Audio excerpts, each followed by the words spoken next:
몇 년간 독서를 하면서 제가 정말 다양한 독서템들을 사용해 봤는데요. 그 중에 절대 후회 없고 꾸준히 사용해온 아이템들이 있습니다. 근데 추려보니 다이소템들이 많더라고요. 품질은 큰 차이 없는 반면에 가격은 브랜드 제품의 1-20%밖에 안 되니까 결국 이것만 쓰게 됐습니다. 그래서 오늘은 가성비를 넘어 뽕을 제대로 뽑고 있는 다이소 독서템들을 소개해 드릴까 합니다. 이 제품들 잘 활용하시면 여러분의 독서 라이프가 많이 쾌적해지실 거라고 확신합니다. 첫 번째는 이 독서대입니다. 요새 가격이 좀 나가는 독서대가 많은데 저는 가격이나 편의성, 휴대성까지 생각했을 때 이 다이소 독서대가 가장 좋았습니다. 이 독서대 특징이 일반적으로 책을 고정하는 게 밑에 클립처럼 되어 있는 게 아니고 이렇게 옆에서 책을 잡아주다 보니까 글씨를 가리는 일이 없어서 좋더라고요. 또 아주 크고 무거운 책도 잘 지지해줍니다.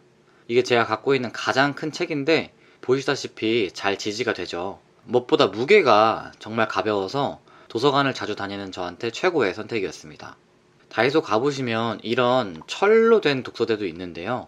다른 영상에서 많이 추천을 해서 구매해서 써봤는데 무겁고 큰 책들은 생각보다 잘 고정이 안 되더라고요. 그리고 철로 된 재질인데도 불구하고 이것저것 잘 휘고 그래서 내구성이 좀 떨어진다고 느꼈어요. 개인적으로 추천드리진 않습니다. 다음은 북스탠드입니다. 북스탠드는 책을 보관하는 데 도움을 주는데요. 제가 가장 잘 활용하는 용도가 바로 침대 옆에 이렇게 끼워서 사용하는 방식입니다. 잠자기 전후에 너무 좋습니다.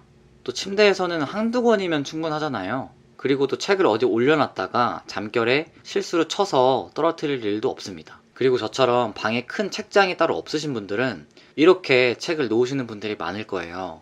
그리고 책장이 있다고 하더라도 책이 그 칸에 꽉 차지 않으면 자꾸 이렇게 쓰러지거든요. 그래서 맨 끝에 있는 책을 넘어지지 말라고 이렇게 기울여서 놓았는데 이게 오랫동안 유지되니까 책이 끝부분이 이렇게 휘더라고요. 책이 휘게 되면 종이도 잘 안 넘어가고 그립감도 나빠져서 독서하는데 좀 방해가 되더라고요. 근데 이 북스탠드를 끝에 끼워 놓으면 책이 망가지지 않게 잘 보관을 해 놓을 수 있습니다. 특히 구매할 때 주의하셔야 될 게 이런 디자인의 북스탠드가 많아요. 이렇게 중간에 뚫려 있는 디자인 말고 이렇게 막혀 있는 디자인을 추천드립니다. 왜냐면 책을 꼽아 넣을 때 책 표지가 끝에가 여기 걸려서 이렇게 튀어나오거든요. 이럴 때 세게 꼽다가 책 표지가 심하게 구겨진 경우가 꽤 있어요. 이게 책을 매번 꼽을 때마다 신경 써야 되는 게 좀 불편하더라고요. 그래서 이렇게 막힌 북스탠드를 사용하시면 훨씬 편하고 보기에도 깔끔합니다. 세 번째로는 책갈피입니다. 저는 큰 책갈피, 패브릭 재질, 화려한 거, 인덱스로도 책갈피를 다 사용을 해봤는데요. 결국 정착한 건 이 자석 책갈피입니다. 특히 다이소에 파는 이런 클립 종류들도 써봤는데 별로 추천드리진 않습니다. 종이가 구겨지는 경우도 많고 끝에가 걸려서 찢어지는 경우도 있었어요. 반면 이런 자석 책갈피는 접착력에 문제가 없고 빠져서 잃어버리는 일도 없습니다.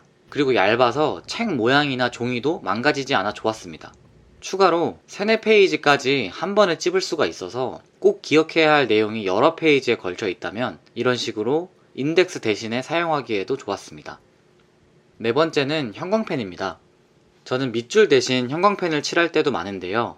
먼저 제 기준에서 좋은 형광펜은 색이 너무 쨍하지 않아서 눈이 편안하고 촉이 종이에 닿을 때 부드럽게 그어지는 형광펜입니다. 이 기준에 가장 적합했던 게 펜맥스라는 데서 나온 다이소 제품인데요. 색이 은은해서 좋았고 종이에 부드럽게 잘 그어졌습니다. 또 형광펜 칠할 때 손떨림 때문에 반듯하게 일자로 긋기가 어려운데 이 묵직한 그립감이 도움이 많이 되었습니다. 추가로 저는 형광펜 칠할 때 굵은 것보다 얇게 치는 걸 선호하는데요. 이러면 잉크도 훨씬 더 오래 쓰고 형광펜을 그어놓은 부분이 깔끔해 보입니다. 이거를 굵게 쳐버리면 이 굴곡이 다 티가 나서 보기가 싫더라고요. 그런데 얇게 치면 하이라이팅 된 부분은 잘 보이면서 삐뚤빼뚤한 부분이 눈에 덜 띄어 훨씬 보기 좋습니다. 여러분도 한번 이렇게 해보시는 걸 추천드려요. 마지막은 긴 인덱스입니다. 인덱스는 많이들 사용하실 것 같은데요. 그 중에 이 길이가 긴 인덱스를 추천드립니다. 특히 도서관 책이라서 형광펜을 칠 수 없는 경우에 저는 아주 적극 활용하고 있습니다. 그리고 내 책이라도 형광펜을 치고 인덱스까지 붙여야 될 때 이 두 작업을 한 방에 해결해주는 아이템이기도 하죠. 품질도 괜찮아서 여러 번 재사용도 가능합니다. 제가 하는 방법은 중요한 문장에 이렇게 하이라이팅 하면서 붙여주고요. 문장이 아니라 문단을 하이라이팅 하고 싶을 때는 해당 문단 마지막 문장에 끝에 이 사이 여백 공간에 붙입니다. 그리고 페이지 전체가 중요해서 다시 꼭 읽어보려고 할 때에는 세로로 붙여놓습니다. 어차피 우리가 책 내용을 전부 다 기억을 할 순 없거든요. 결국 책에서 얻은 지식을 필요할 때 빠르게 찾아볼 수 있어야 하는데 이런 경우에 정말 유용합니다. 나중에는 책에서 인덱스 부분만 빠르게 훑어봐도 내용이 다 기억나고 복습이 되어서 시간도 많이 절약할 수 있습니다. 오늘은 제가 너무 잘 사용하고 있는 다이소 가성비 독서템을 소개해드렸는데요. 저렴한 가격으로 독서질을 훨씬 올려줄 수 있는 아이템들이니까 적극 활용해 보셨으면 좋겠습니다. 영상이 도움이 되셨다면 좋아요, 구독 한번 부탁드리고요.